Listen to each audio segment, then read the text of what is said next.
Assalamualaikum warahmatullahi wabarakatuh. Perkenalkan, nama saya Kadri, NIM 19046044 dari kelompok 4. Baiklah, di sini kami membahas mengenai Konfusianisme. Berbeda dengan masyarakat Asia Selatan dan Arab yang mengembangkan kebudayaannya pada pengutama religi, masyarakat Cina justru lebih mengembangkan pemikiran ke arah filsafat manusia. Mereka tidak menyerahkan nasib dan peruntungannya pada dunia gaib, tetapi berusaha mengolah rasa dan pikiran untuk menemukan jalan mencapai kebahagiaan. Olah rasa dan pikiran yang bermuara pada lahirnya pemikiran filsafat di Cina itu merupakan realitas historis yang menarik, karena fenomena tersebut tidak terjadi pada masyarakat Asia Timur lainnya dan juga masyarakat Asia Tenggara. Salah satu aliran filsafat yang pengaruhnya sangat besar dalam sejarah Cina adalah Konfusianisme. Aliran ini tidak saja mampu menerobos ke lingkungan penguasa, yaitu istana kerajaan dan kekaisaran, tetapi berhasil berkembang menjadi salah satu ikon peradaban Cina. Konfusianisme tumbuh menjadi simbol kebaikan tertinggi karakter masyarakat Cina. Seorang penguasa akan dianggap baik apabila menjadi pengikut setia Konfusianisme dan mampu menerapkan berbagai ajaran-ajarannya. Konfusius atau Kongzi adalah seorang filsuf Cina abad ke-6 sebelum Masehi. Pemikirannya diekspresikan dalam filosofi Konfusianisme, sudah mempengaruhi kebudayaan Cina hingga hari ini. Nah, Konfusianisme ini lebih merupakan petunjuk tingkah laku berdasarkan moral daripada suatu bentuk iman kepercayaan tertentu.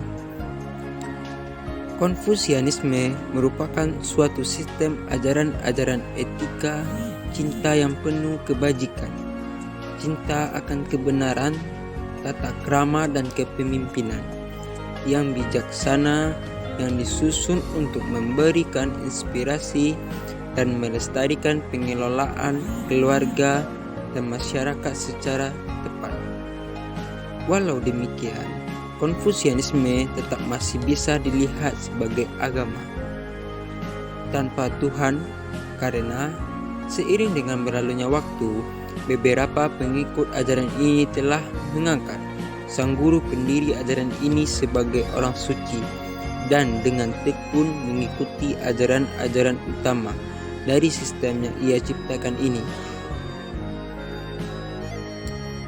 Berikut sebuah naskah Konfusius.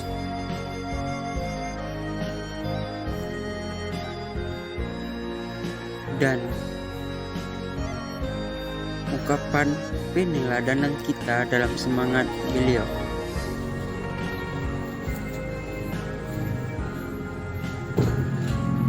Jika kebenaran atau Tao Agung dapat diwujudkan dalam bentuk tindakan, maka keadilan di dunia akan tercipta.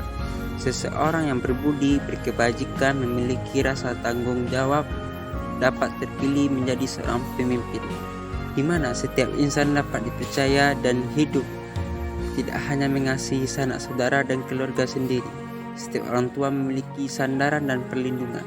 Setiap anak muda memiliki pekerjaan. Anak-anak mendapatkan pendidikan dan bimbingan. Janda, duda, yatim piatu, dan kaum cacat terawat dengan baik.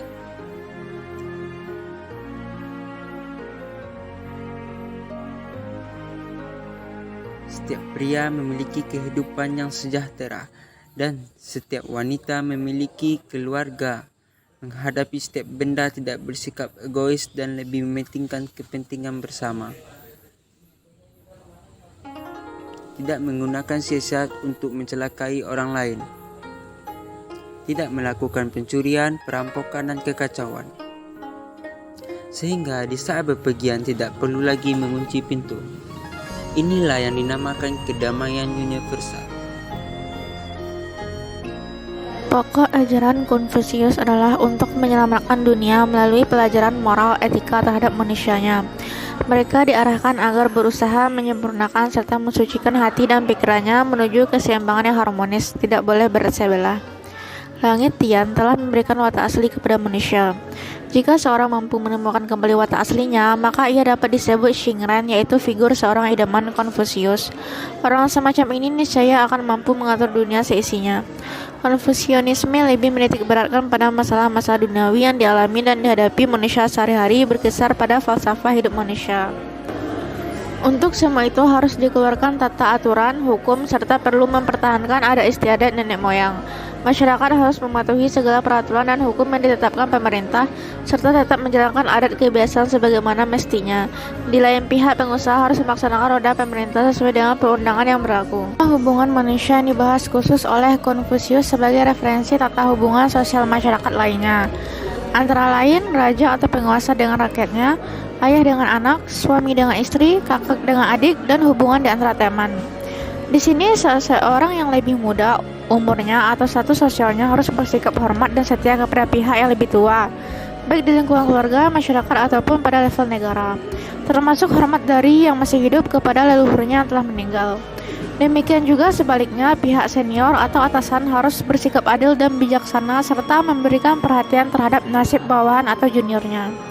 Menurut pandangan Konfusius, pemerintah dan masyarakat akan damai kembali jika setiap individu mau melakukan introspeksi dan koreksi diri dari perbuatan-perbuatan tercela, mengatur sesuatu hal pada proporsi yang wajar dan bertindak menurut kapasitas maupun kemampuan masing-masing. Siapapun yang mampu bersikap sesuai tuntunan moral dalam ajaran Konfusius, maka ia dapat menjadi junzi, gentleman atau orang bijak. Dan sebaliknya bagi mereka selalu mengingkarinya disebut Xianren atau orang rendah budi. Ajaran Konfusius telah ditetapkan sebagai dasar falsafah negara, kurikulum pendidikan dan materi pokok yang diujikan dalam sistem ujian sekolah maupun untuk rekrutmen pegawai kerajaan. Tidak mengherankan jika tempat pendidikan yang menyampaikan ajaran Konfusius menjamur di seantero wilayah Cina.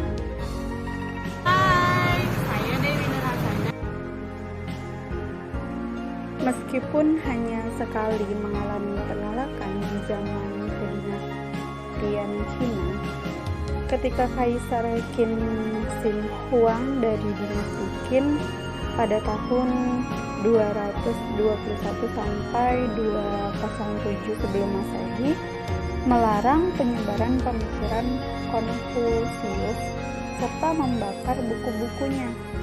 Nah, selebihnya ajaran Konfusius itu mendapatkan tempat terhormat sepanjang sejarah kedinastian di Cina dan mampu bertahan dalam menghadapi persaingan dengan ajaran-ajaran agama maupun falsafah kehidupan dunia yang masuk ke Cina itu sendiri. Agama-agama besar dunia seperti Buddha, Islam, Katolik, dan juga Kristen Protestan itu berhasil masuk dan juga dianut oleh sebagian penduduk di wilayah Cina. Namun pada saat yang bersamaan, mereka tetap tidak meninggalkan kebiasaan dan juga kepercayaan yang terkandung dalam ajaran Konfusius itu sendiri. Nah, di situ terutama pada suku bangsa Han sebagai suku mayoritas dari bangsa Cina itu sendiri. Konfusianisme yang menekankan pada pengolahan diri dan juga dalam tingkatan personal inilah yang dapat bertahan sekian lama dan juga dihormati serta menyebar ke seluruh tingkatan dan tetap ada dalam masyarakat Cina modern.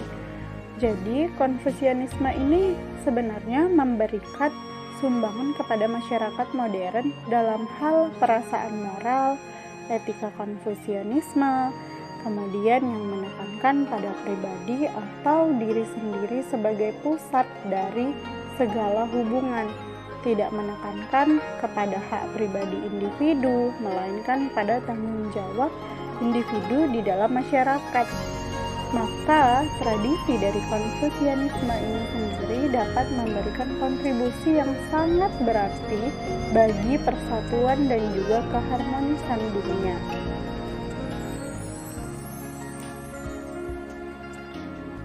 Konfusianisme ini sendiri sangat berperan penting dalam sejarah Cina dan juga membentuk sejarah Cina itu sendiri. Konfusianisme sebagai suatu ide filsafat yang menekankan pada keteraturan sosial dan etika selama ribuan tahun yang telah mengakar dan juga melebur menjadi satu dalam sanata masyarakat Cina. Nilai-nilai dari Konfusius itu sangat berakar dalam setiap ritual-ritual penting dalam keluarga dan juga kelompok kekerabatan. Bahkan struktur dasar dari keluarga, mulai dari keluarga sampai negara, merupakan dasar dari suksesnya Konfusianisme. Seluruh kehidupan dan tingkah laku keluarga, adat istiadat, ritual, bahkan jaringan sosial masyarakat terpadu dalam pranata politik, ekonomi, dan juga sosial.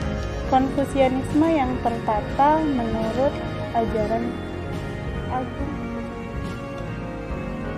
Ketika Cina sudah membuka pintu ke dunia luar dan mengalami pertumbuhan ekonomi yang besar, masalah pemerataan pendapatan dan ketimpangan sosial berdampak pada gangguan kamtipmas di masyarakat. Dalam menghadapi dan mengatasi masalah sosial ekonomi yang muncul di dalam negeri, masyarakat Cina lebih memilih untuk kembali ke ajaran Konfusius, di mana keseimbangan hidup, keadilan, hormat kepada orang tua, serta adab tingkah laku sesuai dengan aturan sebagaimana yang diajarkan Konfusius diharapkan mampu mengembalikan ketentraman masyarakat. Ajaran Konfusius yang telah bertahan selama 2500 tahun dengan pasang surutnya sudah menjadi bagian tak terpisahkan dari masyarakat Cina.